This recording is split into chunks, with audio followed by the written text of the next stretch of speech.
what age we're at, I think that there's things that make us really insecure and prevent us from having the sex that we want. And the sooner we can kind of unpack those and realize that what we're worrying about, what we're stressed about is not going to upset our partner, likely. It's mostly our own judgments about ourselves. You're listening to Sex with Emily. I'm Dr. Emily, and I'm here to help you prioritize your pleasure and liberate the conversation around sex. We've all heard of body positivity, the idea that we should celebrate the skin we're in rather than emphasize how we think others see us. But really, how is your relationship with your body? Well, today's show is all about giving our bodies the respect they deserve. I'm first joined by Bethany C Meyers, whose fitness company, the be.come Project, aims to change the motivation behind working out. Bethany also shares why sex takes on a new rich depth when we learn to connect with our movement on a daily basis. I'll also answer questions about your struggles with body image, because listen, if we can't learn to love our own, how can we genuinely share them intimately with others? Intentions with Emily. For each episode, I want to start off by setting an intention for the show, and I encourage you to do the same. My intention is to help you start a new respectful relationship with your body, because sex only feels better when we get into our body regularly and lovingly. Please rate and review Sex with Emily wherever you listen to the show. My new article, 4 Sex Toys So Pretty They Double as Art, is up at sexwithemily.com. Check out my YouTube channel, social media, and TikTok. It's all at Sex with Emily for more sex tips and advice. If you want to ask me questions, leave me your questions or message me at sexwithemily.com/assemily or call my hotline 559-TALK-SEX or 559-825-5739. Always include your name, your age, where you live, and how you listen to the show. And it's totally cool to change your name or choose to remain anonymous. All right, everyone, enjoy this episode.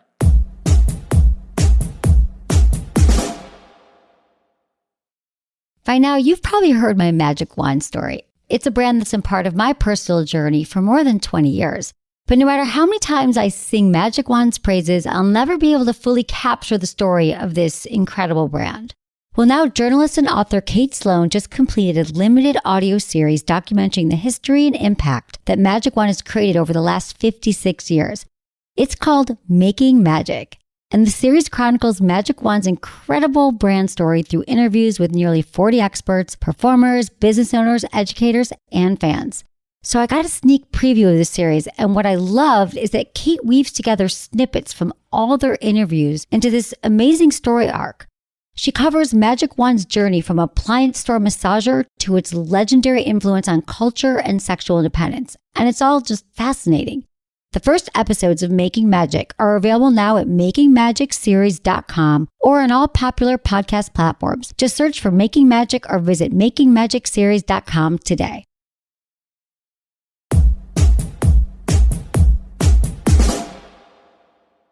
Before we get started, I just want to remind you all that this is a best of episode that may include outdated language like references to gender. I started using the terms penis owner and vulva owner in 2020 in order to become more inclusive of all gender identities and expressions. We're always learning and growing here at Sex with Emily and can only do so with your continued feedback. Bethany C Meyers is the founder and CEO of the be.come Project. Meyers approaches fitness through a body-neutral lens, the idea of shifting from self-criticism to a middle ground of body acceptance. Beyond the be.come Project, Meyers is a prominent voice and advocate in the LGBTQ+ community with particular ambition to amplify issues facing non-binary and transgender communities.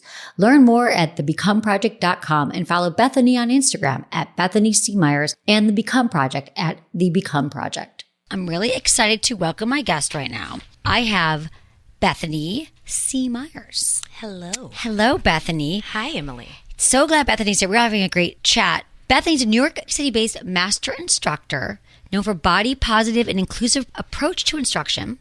You know a lot about body knowledge, alignment. I was watching all your tutorials. It's not about just losing weight and feeling skinny. And you also have your project, they can find the be.come Project. Mm-hmm. So the be.come Project is where they can find the app. Tell me about it. Tell me how you started it. Totally. And all your journey. Yeah. The be.come Project. So basically I was an instructor for years and years and years. sounding like I'm really old, 10 years though. I was teaching in boutique fitness and decided that I wanted to take my workouts online to be able to reach more people.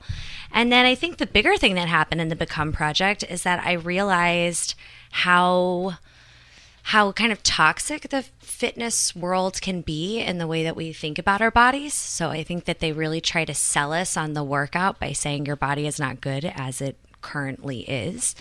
And so I wanted to create a place where people could work out for the reason that's not necessarily just about weight loss, even if your goal is weight loss. Exactly. I think the motive is to go in and say, I want to move to feel good. I want to move for my mental health. I want to like have some me time. I want to move my body, you know? It really is switching. So this is what I love. And I watched your TED Talk, which I thought was great. It was so powerful and so moving.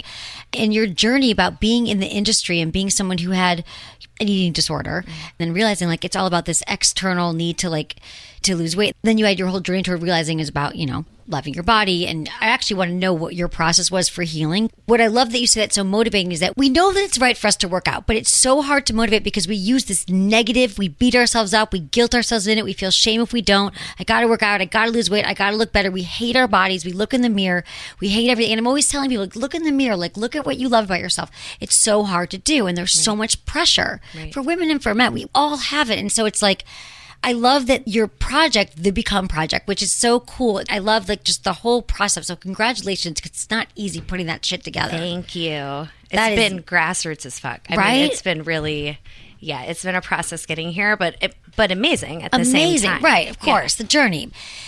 Weight was never my thing. I've got a lot. People was like, "Oh, you're lucky." I'm like, "No, I've got so many other issues. Like, I'm not so lucky." Like, if people are like, "Oh, you're skinny," I'm like, how much time do you have? Do you know what goes on in my goddamn brain every day? I barely made it here today, okay? Because I realized when I started running first, when I was like in my 20s, I felt better. I got the endorphin rush. I felt like an accomplishment. And then I started rock climbing and I never felt I was good at sports. And so it was all these things for me. And for me now, like I have gotten to the point after all these years, like if I don't do it for a few days, I need it. I have a really good, I love it. It's healthy. It clears my mind. It helps with depression. By 25, I did love it. I didn't love it until I was about 23.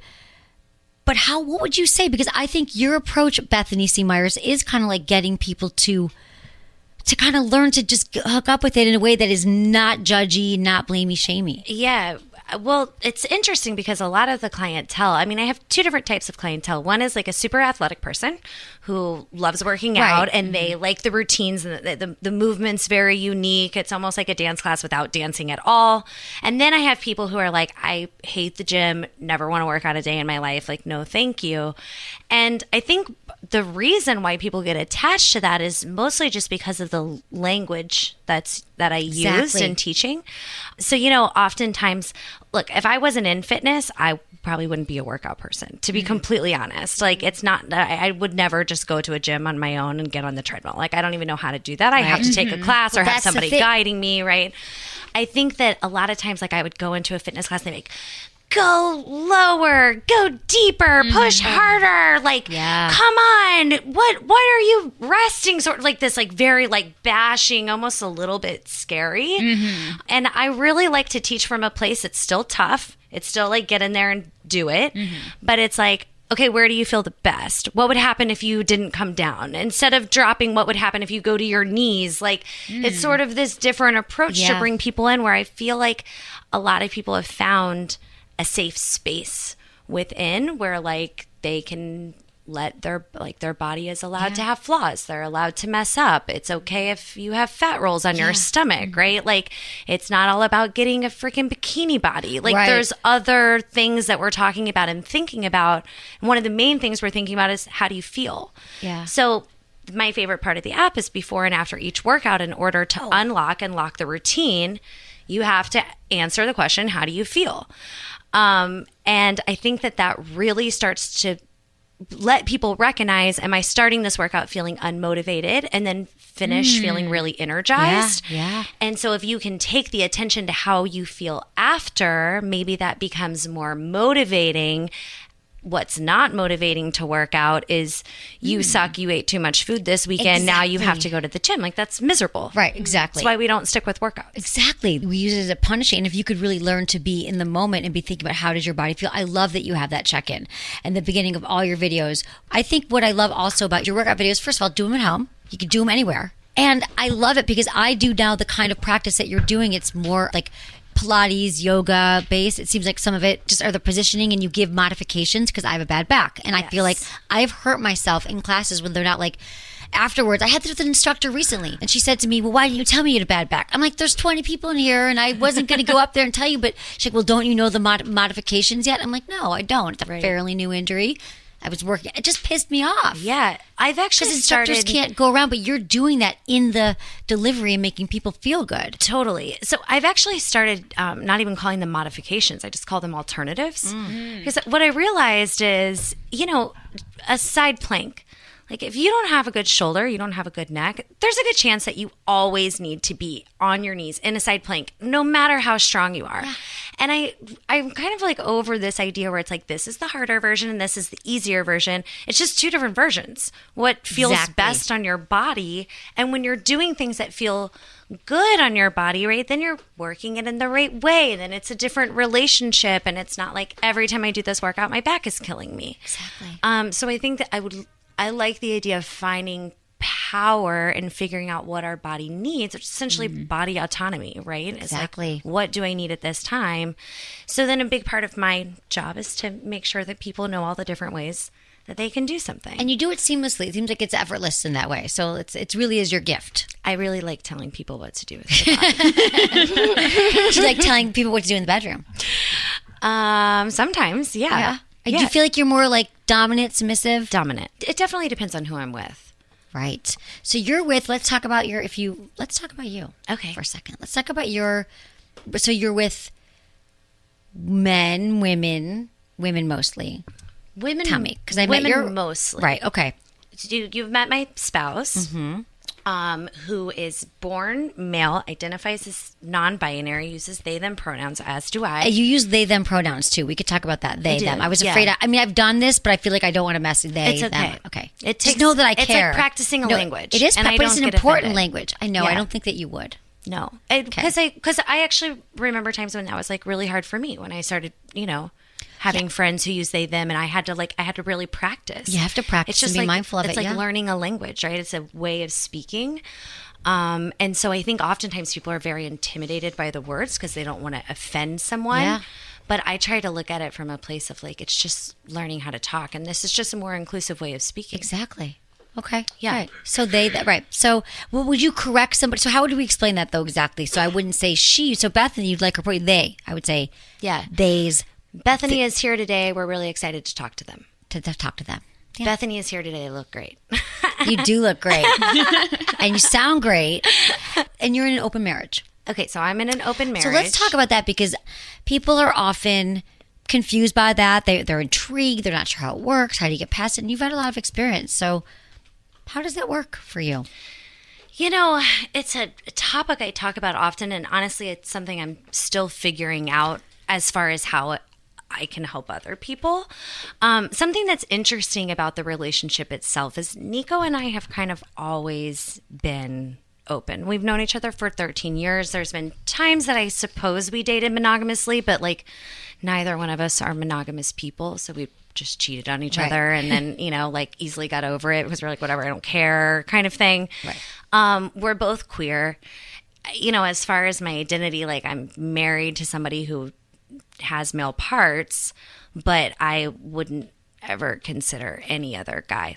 And how would you say that being in your body, like this work that you've done, because this is what I want to go back to for a minute, because how has it improved just your sex life overall? Because coming at it from a place of starving your body of nutrients and restrictive, like a lot of us do. We're whenever you talk about self-love, I remember it was a big light bulb moment when I realized that self-love was like, it not only is it words, but like the little things that you do, or like the eating the bad foods or the negative talk. It just happens all day, every day. It can if you don't monitor it. So you learn to like really get into your body. How has that helped you sexually, would you say? Because I would think when you were out of it. Well, even more than, it's helped me sexually. It's your body is everything, right? It's like this home that it's not everything. It's the home that we reside in though.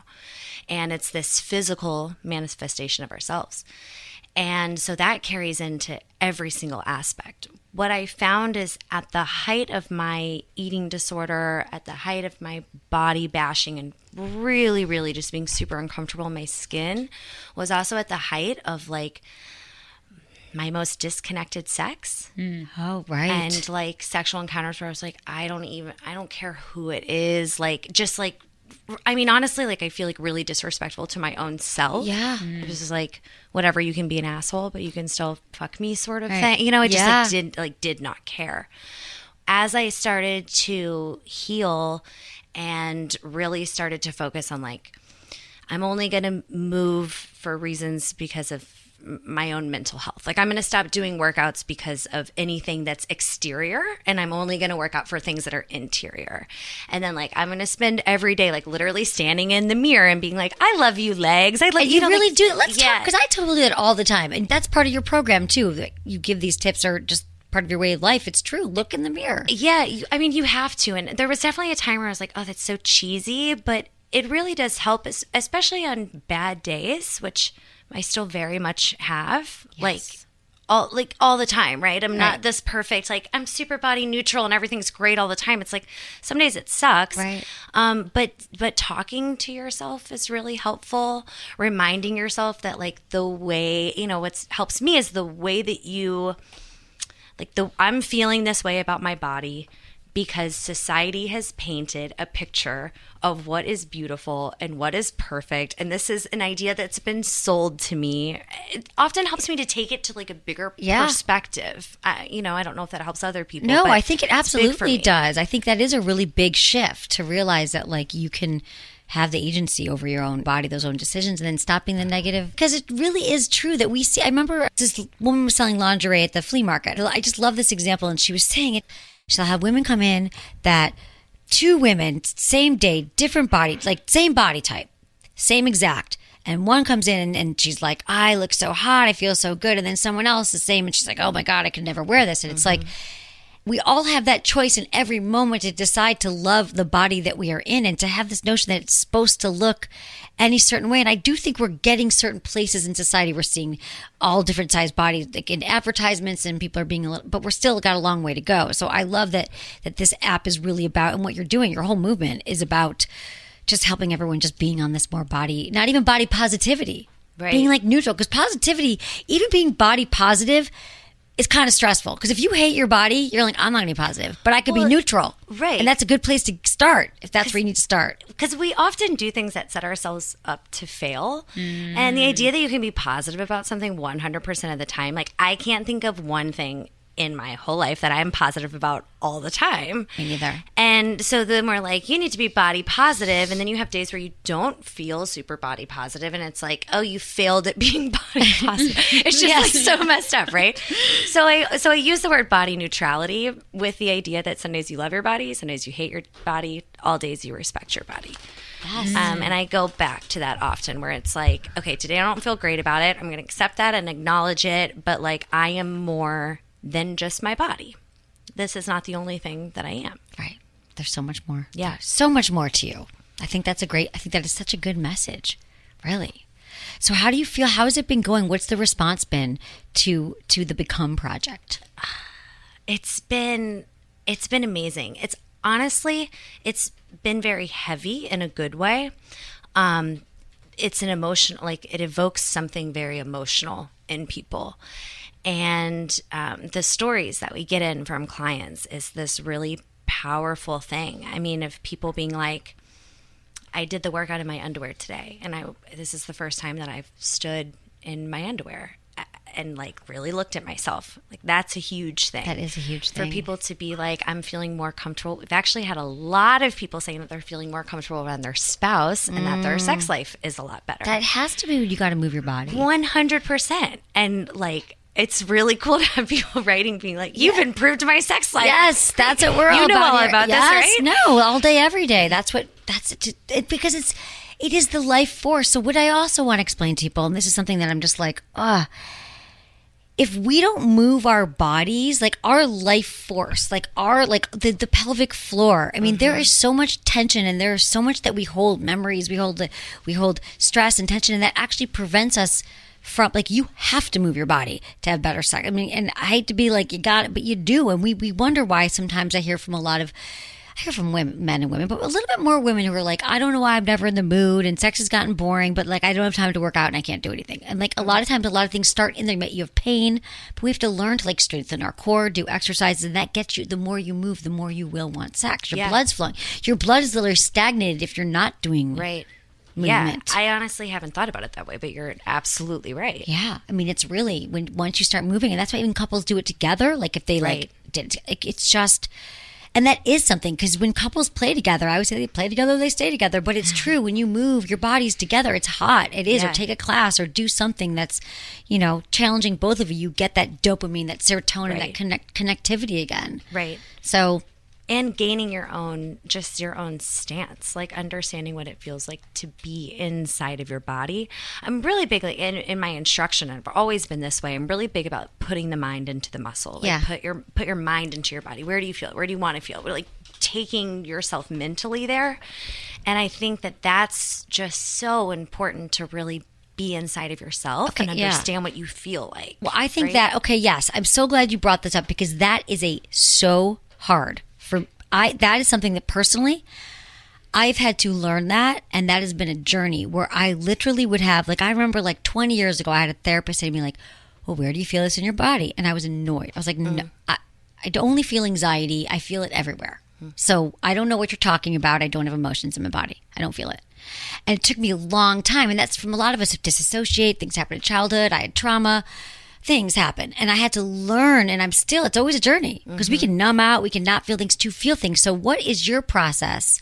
What's the language that you would use to get someone to really like stop and go, where am I feeling this? To put it into movement, right? I mean, when I'm doing a certain move, I'm helping evoke the feeling. Yep. If you're doing a glute exercise with me, your ass is going to be on fire. I'm helping encourage that by the position that we're doing. And then I'm like coaching a lot of form to work people into a spot. So what often helps is to figure out if you're feeling it in the wrong place in order to feel it in the right place. Right. So it's sort of using that like back and forth. Does that make a little bit of sense? Yeah, no, like, totally. Are you feeling it in your knee? And if you shift your butt backwards and do this, can you then feel it in your butt? So you have no other option but to think about those places. Exactly. And you do that throughout, right? Do you remind people that, because this is 100%. What pisses me off in classes too, when they don't tell you. And I'll say this to my instructor. I'm like, well, where am I supposed to be feeling this right now? Because I don't know. And I'm such a I'll feel like, am I doing it wrong? So to keep having people, and then that's what keeps you, like to keep saying you should be feeling this in your left and your right hand. And, Well, if you know where you're supposed to feel it, then you can adjust. I mean, so my main job for years was being a teacher trainer. I trained instructors, and I'm obsessed with the format of teaching and how you're supposed to teach and like what cues make someone understand something and how you use your voice against the music. I mean, I could go on for hours and hours. Yeah.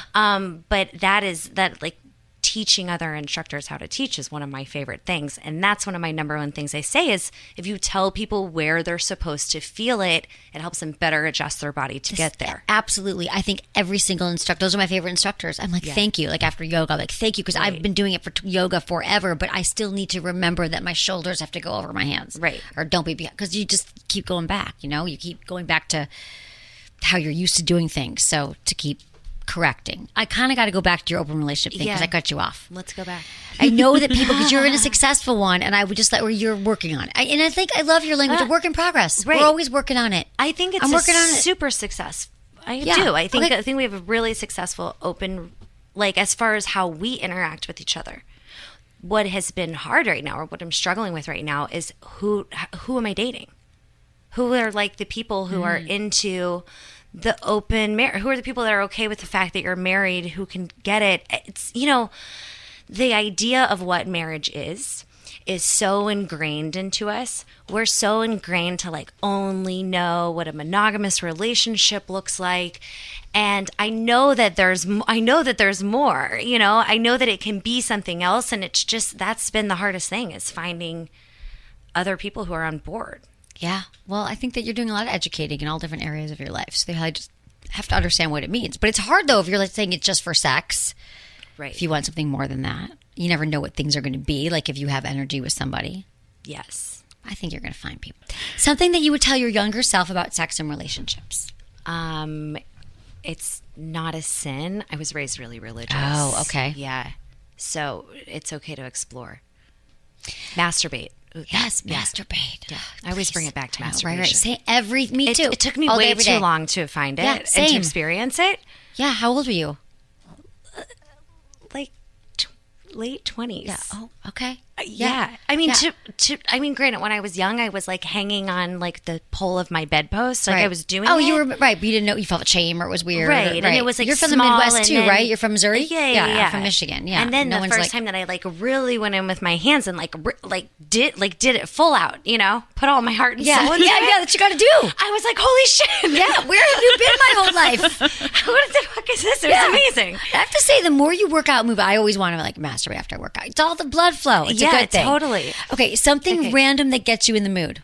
Something random that gets me in the mood is a steam, Ooh. like bathing. Yeah, like that. steam shower. Yeah, Yeah. I did that today. I did. moved to a new love building and there's a steam room and it's The best. really changed. It is. It really does. It does. It's hot, right? Yeah. Yeah, yeah. Biggest dating deal breaker. The jealous, crazy.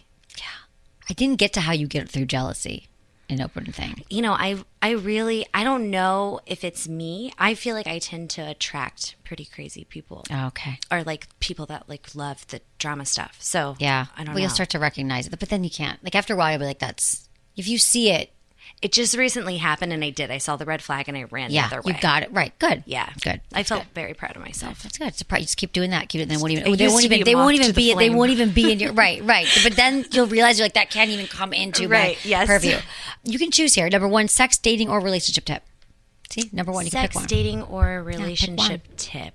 Well, I'll talk a little bit. I'll say something about jealousy. Is understanding that love is not finite. It's more, like it's not like a glass of water where if you drink some, it's missing. It's more like a candle, and you can light other people's. And love is much more expansive than we think. Yes, exactly. Your ability to love many people. That's a good Yes. answer. Okay. Thank you so much. Absolutely. Thank you, Bethany, for being here. This was a blast. Find them at Bethany C Meyers and at the Become Project on Instagram and at thebecomeproject.com. After the break, I'll take your questions all about loving the skin you're in. So don't go anywhere.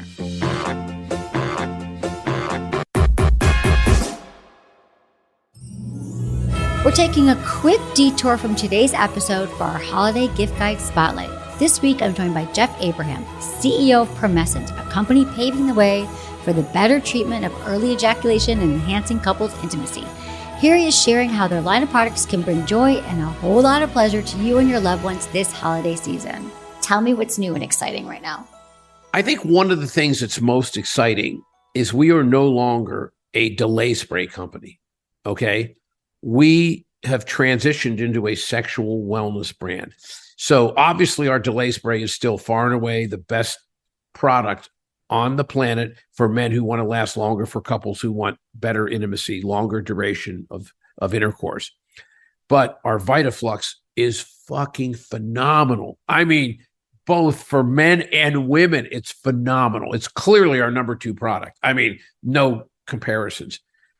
The female arousal gel has been unbelievably strong. It grows every single month. It's insane. The delay wipes we have are the best delay wipe that's out there. They're better than Romans. They're clearly better than the Roman delay swipes. Now, they're not as good as delay spray. So what we like to tell people is delay spray on your bedside table or on your vanity in your restroom at home, and delay wipes when you're going to a club. You don't want to carry a little bottle around with you. So they've been the perfect complement. It's been a great product for us because some people just want that convenience. The vibrators have been nothing short of phenomenal. I mean, you talk to people at WowTech, we're one of their largest freaking distributors of vibrators now. We're talking about great holiday gifts, what to put in our stockings. Talk to me about the arousal gel. The thing about the arousal gel that is so phenomenal, it's external. It's not systemic. It's not like pills. It's not, anything that you ingest. It is something that you just rub about a pea size. So out of the average container, you get like 80 applications, but you take a pea size and you just rub it right on the clit, right on the vulva, and it just creates this gentle warming sensation. Anytime you have warmth, you're going to increase blood flow. So it helps with arousal. It has the same effect on men. Now, there's enough things out there for men already. So we've kept it as female arousal gel. And a lot of men find out because it'll rub off when they're with a woman and they'll go, it actually helped me with my erection because I felt this warming sensation, which increased blood flow. We're like, yeah, it does work, but you got so many other things out there. Don't worry about it. But women have really taken to the arousal gel. And I had one gal in particular tell me, she goes, guess what I'm wearing right now? And I was on a Zoom call. I go, you have on a cream colored blazer? She goes, no. She goes, on my bottom half. I go, and I start laughing. I go, well, I can't see you. She goes, I'm wearing some arousal gel. I'm like, what? She goes, every morning when I go to work, she goes, I just give myself a little dab. And she goes, during the morning, she goes, I just feel that tingling. She goes, I just feel that sensation. And she goes, I feel turned on. She goes, at lunchtime or right after lunch, she goes, I give myself another little hit. And she goes, by the end of the day, I come home, I feel like I've had 8 hours of foreplay. She goes, if I have a partner, I'm all revved to go. She goes, if not, I bring out my vibrator. She goes, I feel like I've had foreplay for 8 hours. We've had women that tell us that they use it even when they're not going to be intimate. It makes them feel more vibrant. It makes them feel more sexy. It makes them feel more alive. It's the difference between guys and gals, okay? I guarantee you if a guy rubbed it on and he started feeling it, he'd go in the bathroom, and if he's by himself, rub one out. A guy gets that feeling, it's like, I want to feel orgasm right now. And I just find it amazing that women have actually told us that they love the idea of even all day prior to being intimate to just help create the mood, to just feel sexy, to just feel turned on, to just feel warmth and passionate all day. Thank you, Jeff. We love to hear all the ways people are enhancing their lives with Promescent. And if you're interested in anything we just discussed, shop at Promescent.com for free shipping, 60-day money-back guarantee, discreet delivery. That's PROMESCENT.com. That was this week's Holiday Gift Guide Spotlight. For more holiday shopping inspiration, be sure to check out my sexiest gift guide ever, Emily's Picks for 2022 Holidays at sexwithemily.com.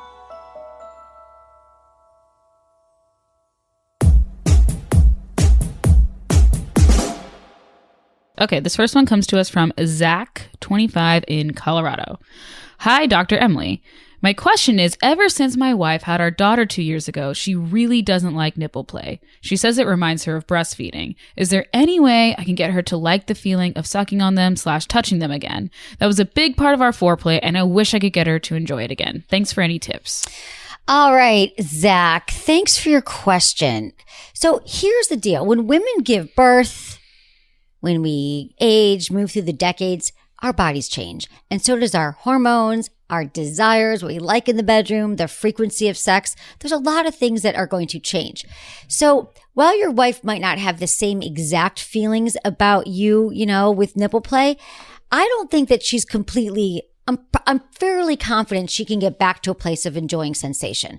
So it's more like she got a new pattern. She is associating nipple play with breastfeeding. So now we got to get her to kind of rediscover the sensitivity of her nipples again. So I would say let her know. You can talk to her outside the bedroom and just say, you know what? I love watching you be a mom. I love our sex life, all the things that are great. And then say, and I really miss playing with your nipples. I would love just to slow down.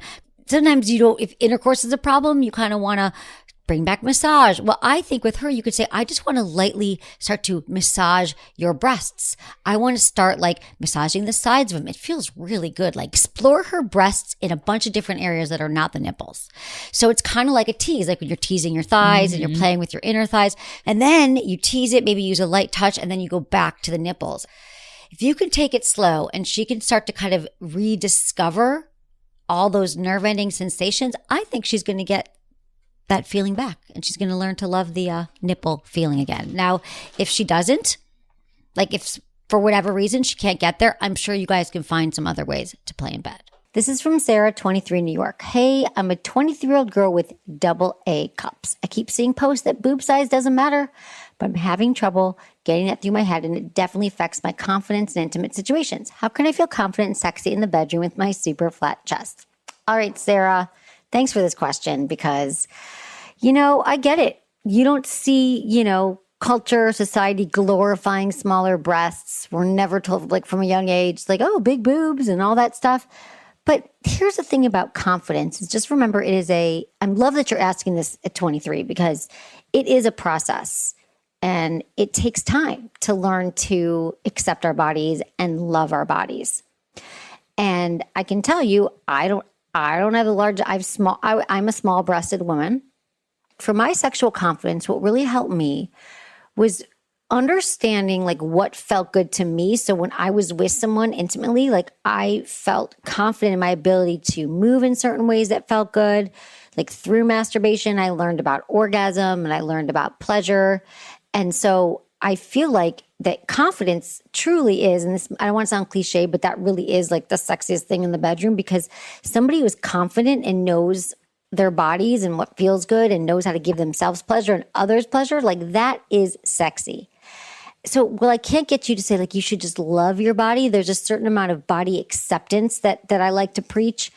And there's some things, we've talked about like exposure exercises, like getting naked in your bedroom and looking at your body and touching yourself all over and realizing like how magical your body is and how much pleasure you can give yourself. Maybe you can have a nipple orgasm. Like I think that many of us can, but we don't know because we never try it out. And also just know that this whole notion that only like your partners want to be with, that everyone is craving large breasts, I can tell you it's just not true. Now, maybe I haven't been with those guys because they just wouldn't be attracted to me, but like I don't spend my time worrying about the people that aren't attracted to me. I spend my time worrying about the people that I'm attracted to and return that. They return that attraction. And we could spend like, I am not a tall person. I'm petite. I have smaller breasts. It's like, I could spend a lot of time on those negatives, but just like everything in life, when we focus on our assets and the things that just make us who we are uniquely and all the pleasure and erogenous zones and all those things. So I think the first thing realizing like it is in your head. And maybe you were shamed, right? Maybe someone said, oh, I couldn't be with you. And then I would just say like, even though that might hurt, that's not your person. And you will find someone who is your person. Again, it's a progress, not perfection, and keep working on yourself and not making apologies and not saying, I know they're small, and just like learning to say, you know what, I like my body. This is what my body can do, and getting into your pleasure and rejecting the people that aren't for you. People show you who they are. Believe them. Let's talk to our female caller, 51 in Arizona. Hi. Thanks for calling. Oh, hi, Emily. How are you? I'm good. How are you? I'm fine. Good. Thanks for calling. So I just have a question. Yeah, thank you. I enjoy your show. I was just thinking, I'm 51, and I've been married to my husband for 25 years, and things have changed a little bit physically as far as both of our physical, we've both gained a few pounds, not anything crazy, but, and things got a little stale, and I think I'm going through menopause. I'm not sure. And my pubic hair is gray, and I'm so, embarrassed by it. That happens, yeah. Could you shave it? You could dye it or shave it. Those are your options. How do you... I tried to dye it once, and it was just... I don't know. What about just waxing it? I'm not sure. Or embrace it. Or just say, you know what? My pubic hair is gray, but if it doesn't make you feel sexy, go get it waxed. Get it waxed, trim it, shave it, or just... Yeah. I mean, that's really what you do. And have you ever had it all removed before? No, never. I mean, you might like it. When I first started doing that, years ago, I got the Brazilian wax. Where do you live? Arizona. Yeah. Go into a spa and get it. There's different ways you can do it, and it might even be less painful right now. I mean, it is kind of painful at first, but they take all the hair off, and it's really, really smooth, and it can feel really good. You can, because there's so many nerve endings on our vulva, the exterior part of our vagina, that there might be more access, and you might realize that he can sort of, with oral sex and using some lube, it might feel good. It might be a little change, or diet. There's I wish there was a magic bullet for it. Either accept it. trying to go down there, and I'm like, no, no. Oh, sweetie, I want you to. So, What about shaving it all off? I mean, carefully, or getting it waxed. yeah. And you've been I'll together try it. 25 years. He might not even know. He might be like, great. So, Yeah. but if you've never tried it, if you've never tried taking it all off, I'm all about variety and trying new things. So either you embrace it and you're like, yep, you don't even say anything. This is who I am. Or you try something new and see how that feels because it grows back. Yeah. Yeah, you're right. Yeah. I'm going to give it a whirl. Okay, let me know how it goes. I'm dying to know now how you All right. think if I've never having done it. Okay, thanks. Let me know. Or trim All it. right. I Yeah. appreciate you taking Of my call. course. Thank you. Of course. I'm here for you. I got you. I mean, really, there's nothing. I wish there was something you could do when your hair turns gray, but there isn't. It's embrace it, dye it, shave everything. That's what you do.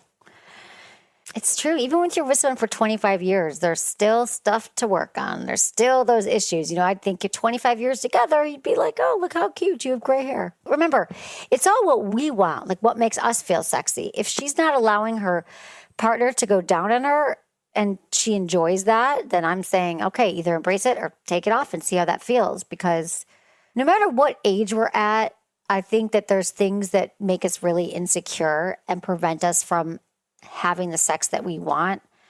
And the sooner we can kind of unpack those and realize that what we're worrying about, what we're stressed about is not going to upset our partner, likely. It's mostly our own judgments about ourselves.